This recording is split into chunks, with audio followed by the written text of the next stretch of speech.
Hello everyone, welcome back once again in computer science class. In today's session, I'm going to discuss a new topic related to switch case statement, that is omission of the break statement, that is the fall through.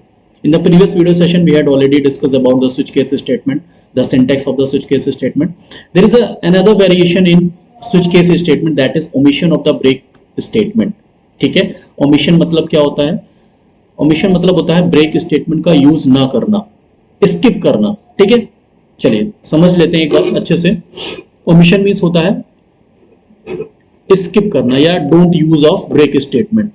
अगर हम break statement का use नहीं कर रहे हैं तो that is known as omission, skip करना. ठीक है, ना यूज करना आप कह सकते हैं. As you know very well, the break statements are optional. I had discussed already in the previous video session, break statement are optional statement, right? What is the purpose of break statement? The purpose of the break statement, you know very well, to jump out of the case and reach to the end of the switch statement. break statement मैंने discuss किया था, एक example ले रहे हैं यहाँ पे. Switch, यहाँ पर कोई एक्सप्रेशन है, ठीक है, स्विच एक्सप्रेशन, और यहां पे मैंने राइट किया केस 1 और यहां पर कुछ स्टेटमेंट मैंने राइट किया स्टेटमेंट. ठीक है, क्लियर. बट यहां पर मैंने ब्रेक स्टेटमेंट का यूज नहीं किया. मैंने राइट किया case number 2 statement, again statement, कुछ स्टेटमेंट्स हैं यहां पर भी ब्रेक स्टेटमेंट मैंने राइट नहीं किया. एंड केस 3 यहां पर मैंने स्टेटमेंट राइट किया.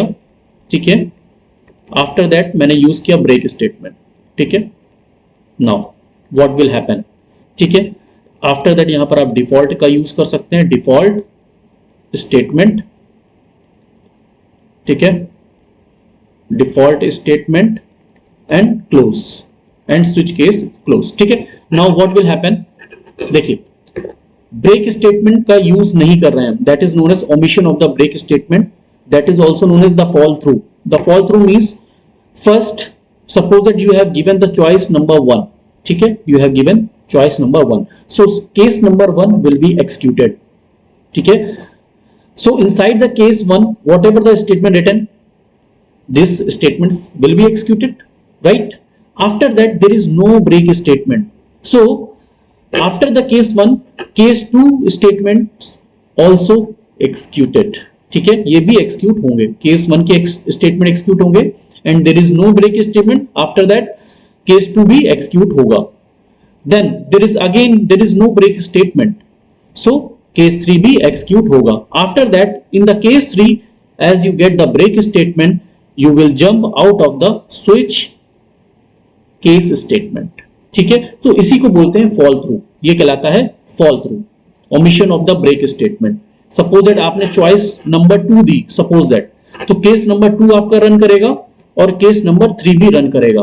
लेकिन आपने चॉइस, सपोज दैट आपने केस 1 दी है, तो केस 1 भी रन करेगा, केस 2 भी रन करेगा, केस 3 भी रन करेगा, और आफ्टर दैट अगर कोई दूसरे केसेस हैं तो वो रन नहीं करेंगे. ठीक है, क्योंकि यहां पर ब्रेक स्टेटमेंट आ गया. So all the cases will be executed until the break statement is encountered. तो जितने भी केसेस हैं वो रन करते चले जाएंगे, एक के बाद एक, एक के बाद एक. ठीक है, one after another all the cases will be executed until the break statement is encountered. As simple as that. So that is known as the fall through, the omission of the break statement. ठीक है, बहुत ही easy है. Last time भी मैंने थोड़ा बहुत इसके बारे में डिस्कस किया था, आज भी मैंने थोड़ा बहुत इसके बारे में डिस्कस किया है, और आज इसके रिलेटेड एक प्रोग्राम भी डिस्कस करेंगे. ठीक है, चलिए एक प्रोग्राम डिस्कस करते हैं हम लोग. प्रोग्राम ये है कि as you know very well कि कई सारे हम लोगों में आपको पता है 12 मंथ्स होते हैं इन अ ईयर. ठीक है, एक महीने में 30 और 31 डेज और 28 डेज भी हो सकते हैं. ठीक है, लेकिन मैं यहां पर मंथ्स की बात कर रहा हूं. 1 ईयर में, एक साल में, as you know very well there are 12 months. ठीक है, 12 मंथ्स में डिफरेंट मंथ्स हैं, उनके अकॉर्डिंग सीजन्स हैं. जैसे कि अगर हम बात करते हैं, अभी करंटली क्या चल रहा है बेटा, सितंबर. ठीक है, as you know very well. So आपको पता है जुलाई, अगस्त और सितंबर, ठीक है, जुलाई, अगस्त, सितंबर, 7, 8 एंड 9, ठीक है। नंबर होगा 7 नंबर का जुलाई, 8 नंबर में अगस्त और 9 में सितंबर। ये जो मंथ्स होते हैं इनको हम रेनी सीजन बोलते हैं कि नहीं बोलते बेटा? रेनी सीजन, आजकल बारिश भी हो रही है, सो रेनी सीजन की वजह से रेनी सीजन, ठीक है, रेनी सीजन हो गया।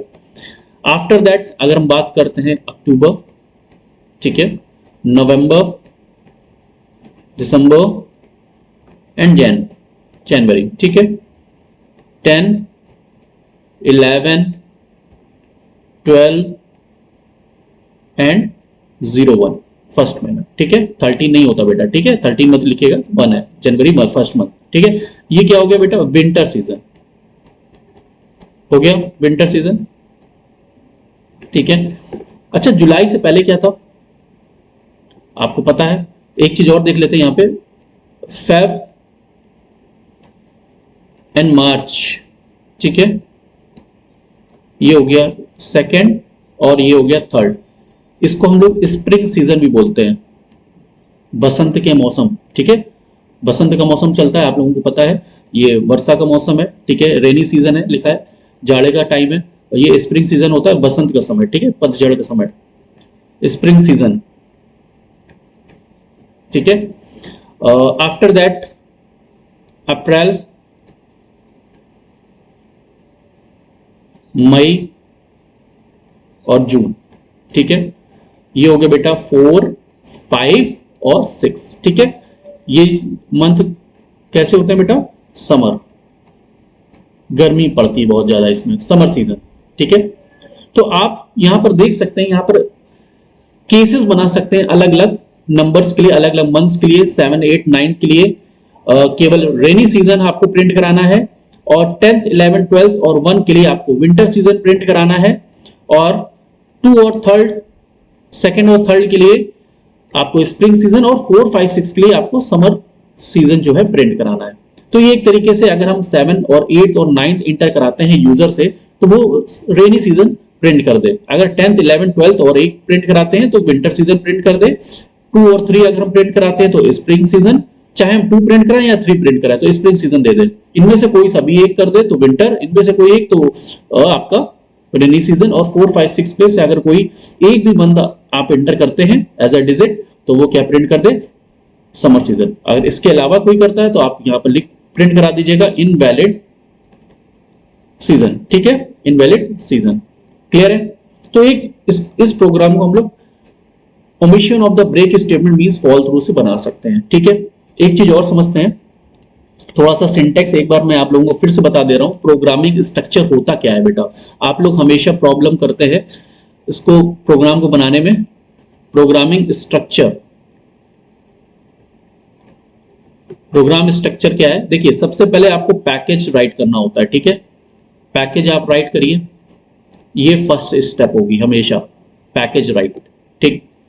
सेकंड क्या है? आफ्टर दैट क्लास नेम, आपको क्लास नेम देना है, क्लास नेम राइट करना है, ठीक है। पैकेज राइट करना है, क्लास नेम राइट करना है। स्टेप नंबर 3 आपको मेन फंक्शन राइट करना है, main function write, public static void main, PSVM, that is PSVM, public static void main, ठीक, string argument, that is the optional, ठीक है। आफ्टर दैट यहां पर आप क्या कर सकते हैं? वेरिएबल डिस्क्रिप्शंस है, यहां पर वेरिएबल आप इनिशियलाइज कर सकते हैं, डिक्लेयर कर सकते हैं, वेरिएबल डिक्लेरेशन और इनिशियलाइजेशन, ठीक है, वेरिएबल डिक्लेरेशन और इनिशियलाइजेशन। और आफ्टर दैट आप यहां पर मैसेज भी प्रिंट करा सकते हैं, मैसेज प्रिंट करा सकते हैं, ठीक है, कोई सा भी मैसेज प्रिंट करा सकते हैं जो भी आपको प्रिंट कराना है। 6 नंबर पर अगर आपको इनपुट लेना है यूजर से तो आप स्कैनर क्लास, हम लोग पढ़ा है हम लोगों ने, तो स्कैनर क्लास स्टेटमेंट हम लोग राइट करेंगे, scanner class statement for object creation, ठीक है, ये हो गया 6th स्टेप। 7th नंबर, ठीक है, उस ऑब्जेक्ट के थ्रू उस वेरिएबल को क्या करेंगे, इनिशियलाइज करेंगे या कॉल करेंगे, वैल्यू स्टोर करेंगे, ठीक है, through object of scanner class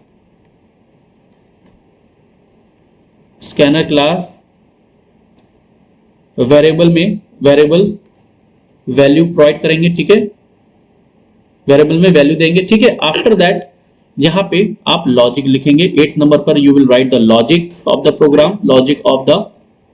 programme, ठीक है। 9 नंबर में आप क्या राइट करेंगे, लॉजिक के बाद अगर लॉजिक आपका सब राइट हो चुका है तो लास्ट स्टेप में आप उसको यहां पर आउटपुट यहां पर भी दे सकते हैं और लॉजिक में भी आप आउटपुट दे सकते हैं। So don't worry about that, आप यहां पर लास्ट में भी आउटपुट डिस्प्ले करा सकते हैं by using SOP statements, output display करा सकते हैं। तो ये क्या है, एक way of writing the code, ठीक है। प्लीज इसको ध्यान रखिएगा। सबसे पहले package, class name, main function, variable, message printing, scanner class के थ्रू ऑब्जेक्ट क्रिएट करेंगे, ऑब्जेक्ट के थ्रू वेरिएबल को वैल्यू प्रोवाइड कराएंगे, आफ्टर दैट लॉजिक राइट करेंगे, लास्ट में आउटपुट डिस्प्ले कराएंगे, ठीक है, by using SOP statement. Clear है? चलिए प्रोग्राम देखते हैं स्प्रिंग सीजन वाला जल्दी से। I am going to create a class season underscore check, season check नाम से एक क्लास बनाइए। कॉपी कर लिया मैंने, ओके कर दिया, ये मेरी क्लास है, डबल क्लिक किया मैंने, ठीक है, कंट्रोल ए डिलीट। मैं इंपोर्ट करने जा रहा हूं पैकेज, मैंने आपको बताया सबसे पहले क्या इंपोर्ट कराते हैं, package import Java dot यूटिल package. क्यों? क्योंकि स्कैनर क्लास का हम लोग को यूज करना है, इसलिए हमें यूटिल पैकेज इंपोर्ट कराना पड़ेगा। क्योंकि अभी मैंने बताया आप लोगों को सबसे पहले पैकेज राइट करते हैं, देखिए, ठीक है, पैकेज राइट। आफ्टर दैट क्या, क्लास नेम मैंने बोला था, क्लास नेम मैंने ये बनाया है कि नहीं बनाया, देखिए सेकंड स्टेप क्या है बेटा, क्लास नेम राइट। नेक्स्ट है मेन मेथड राइट करते हैं, पब्लिक स्टैटिक वॉइड मेन, ठीक है। स्ट्रिंग आर्गुमेंट्स राइट करिए ना करिए, ऑप्शनल है, ये आपके ऊपर है। Public static void main, static spelling गलत है, यहां पर सही कर लेना, ठीक है। आफ्टर दैट अब क्या राइट करना है आपको, जस्ट चेक करिए। मेन फंक्शन के बाद आपको वेरिएबल डिक्लेयर करना है, ठीक है। आप ले लीजिए इंटीजर मंथ नाम से, ठीक है, क्लियर। आफ्टर दैट अब आपको क्या करना था, मैसेज प्रिंट कराना है, यस बिल्कुल, system dot out dot println, ठीक है, कोई मैसेज प्रिंट करा दीजिए। इंटर द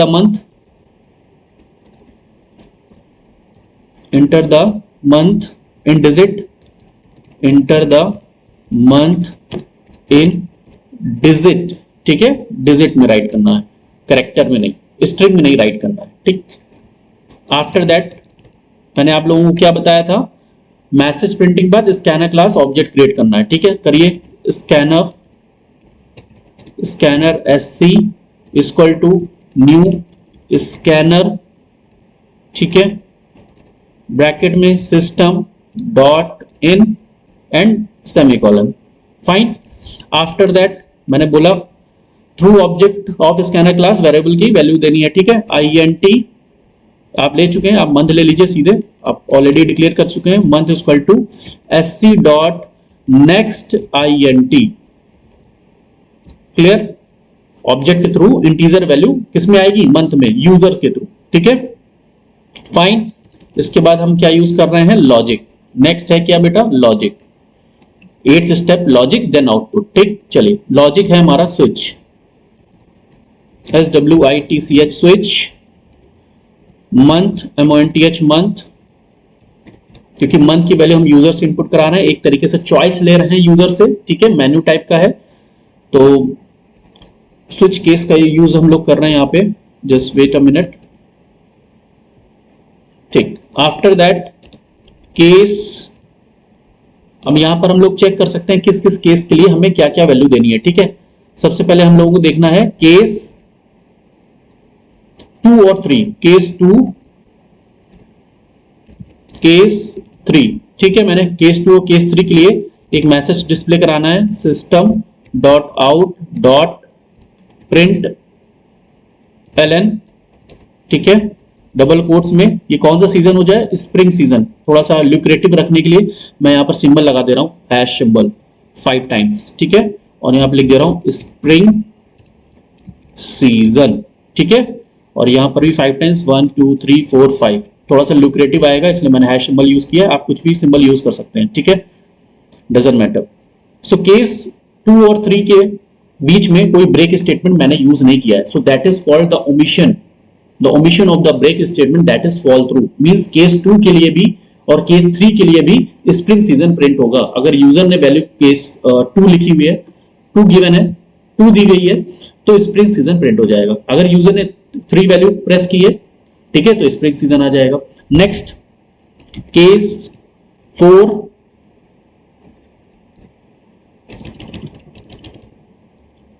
केस 5, ठीक है, नेक्स्ट केस 6, कॉलन सिंबल, ठीक है, 4 5 6, ये कौन से सीजन हो गए बेटा, ये हो गए आपके समर, ठीक है, गर्मी का मौसम है, ठीक है, समर सीजन।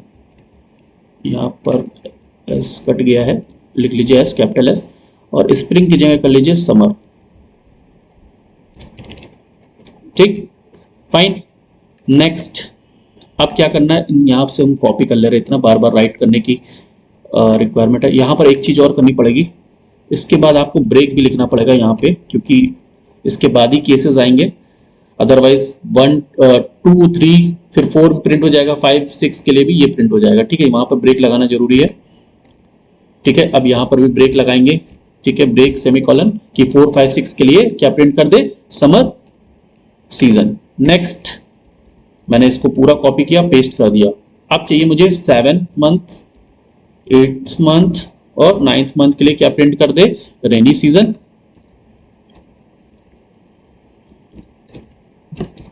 ठीक है,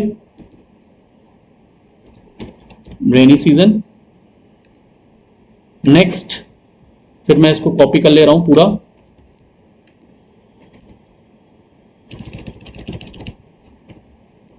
मैंने राइट किया 10th 11 12, ठीक है, और एक केस और ऐड करेंगे जनवरी वाला 1, ठीक है, तो क्या प्रिंट कर दे, यहां पर कर दीजिए विंटर, विंटर सीजन, ठीक, फाइन। तो क्या लिख के आ जाएगा, विंटर सीजन। इसको थोड़ा सा स्पेस दे दे रहे हैं यहाँ पे, अदरवाइज ये हैश और इसके साथ थोड़ा सा पास पास आ जाएंगे। अब ठीक है, फाइन, ठीक है। यहां पर अब यहां पर ब्रेक भी लगाएंगे, ब्रेक स्टेटमेंट, ब्रेक सेमीकोलन। इसके बाद अगर और कोई भी वैल्यू देता है यूजर, तो डिफॉल्ट में चला जाएगा, ठीक है, डिफॉल्ट हम दे देते हैं, default system dot out dot print L N. इस केस में क्या हो जाए, क्या लिख दे, यहां पर मैं मैसेज को थोड़ा सा रिफ्लेक्ट करा दे रहा हूं एस्ट्रिक सिंबल से, इनवैलिड मंथ, ठीक है, और ये इसको ऐसे कॉपी करिए यहां से और यहीं पर पेस्ट कर दीजिए, सो दैट आपको काउंटिंग नहीं करनी पड़ेगी, एग्जैक्ट नंबर ऑफ सिंबल्स इससे पहले और उसके बाद में भी आ जाएंगे, ठीक है। क्लियर हो गया, आई होप यहां पर क्लियर हो गया होगा आप लोगों को डिफॉल्ट स्टेटमेंट, ठीक। इसके बाद यहां पर आप question mark, sorry, curly braces close कर दीजिए और ये मेन फंक्शन का क्लोज कर दीजिए, एंड आफ्टर दैट ये क्लास का क्लोज कर दीजिए और इसको कंपाइल कराइए, नो सिंटैक्स एरर, ठीक है। आई होप ये प्रोग्राम आपको समझ में आ गया होगा पूरा, ठीक है, पूरा इस पर बेस्ड है, जो मैंने ये स्टेप्स राइट किए हैं, प्लीज इसको एक बार जरूर देख लीजिएगा, नहीं तो स्क्रीनशॉट ले लीजिए या फिर राइट कर लीजिए अपनी कॉपीज में, ठीक है। इसको मिनिमाइज करते हैं, मिनिमाइज करने के बाद इसको जल्दी से चेक करते हैं। Main enter the month in digit, मैंने राइट किया 5 I have given, so summer season is showing, it is completely correct, summer season ही था बेटा 5 में, ठीक है, ये लिखा हुआ है केस 5 समर सीजन, ठीक है। और मैं अगर 6 भी दूंगा तब भी क्या आ जाएगा, समर सीजन। इसको जल्दी से एक बार और रन करा लेते हैं। यहां पर अब हम चॉइस दे रहे हैं 13, मैं यूजर हूं, मैंने चॉइस क्या दी है 13, ये क्या हो गया, इनवैलिड चॉइस है, मंथ तो केवल 12 होते हैं, 12 ही होते हैं, क्या लिखे आ रहा है, इनवैलिड मंथ। ठीक है, फाइन। सो इस तरीके से आप इस प्रोग्राम को मेक कर सकते हैं। और ये प्रोग्राम आपका था फॉल थ्रू का, स्विच केस स्टेटमेंट में fall through means omission of the break statement. Okay class, तो आज की इस वीडियो को यहीं पर एंड करते हैं। ठीक है, इस सेशन को। अगर कोई डाउट होता है इस प्रोग्राम में या इसके थ्योरी पार्ट से रिलेटेड तो प्लीज कमेंट करिएगा, हम लोग डिस्कस करेंगे नेक्स्ट क्लास में। प्लीज कमेंट करिए so that we can communicate with each other. और आपके जो भी डाउट्स हैं, I am making sure that कि I will solve all the problems. ठीक है, so please comment it and inform me. You can WhatsApp me also in the given YouTube number, that is 9555131403. So तब तक के लिए good day to all, have a nice day, keep learning, keep watching, जय माता दी।